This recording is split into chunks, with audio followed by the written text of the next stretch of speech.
Kama mnavyojua, mwakani AFCON itafanyika katika mkoa wa Arusha. Yaliyotokea Morocco yatatokea live mkoani Arusha. Ubize uliokuwepo Morocco utakuwa ubize katika mji wa Arusha. Mheshimiwa Waziri, ni kuhakikishie wale wa nchi zingine wanaodhani kwamba Tanzania haiko tayari, mimi kama mkuu wa mkoa, kiongozi wa shughuli za serikali, ninaona jitihada za Mheshimiwa Rais. Tanzania iko tayari kwa AFCON. Uwanja pale ungepata nafasi ungefurahi. Ni uwanja wa kisasa, una vigezo vyote, category 4 ya CAF, miundombinu ya barabara. Wakati wote utaweka mkandarasi atengeneze barabara za lami kuelekea katika uwanja huo. Kila kitu kiko katika maandalizi. Tulitoa wataalamu hapo kutoka ofisi yangu na jiji na halmashauri zingine kwenda Morocco.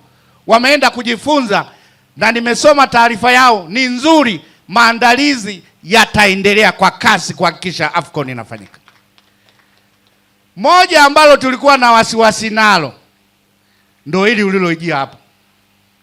Uhakika wa afya za watu wote watakaoshiriki AFCON, kwamba mtu akipata matatizo ya moyo tutamkimbiza wapi? Dr. Samia amejibu. Tanzania imejipanga. Taasisi ya moyo ya Jakaya Kikwete imeleta tawi lake hapa.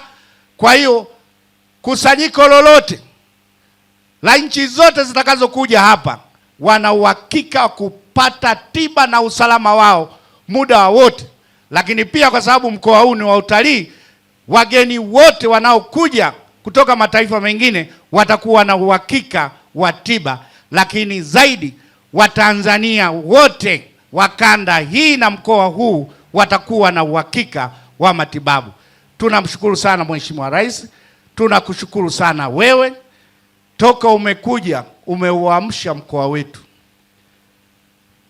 Kumbe Wizara ya Afya bwana inahitaji tu ubunifu.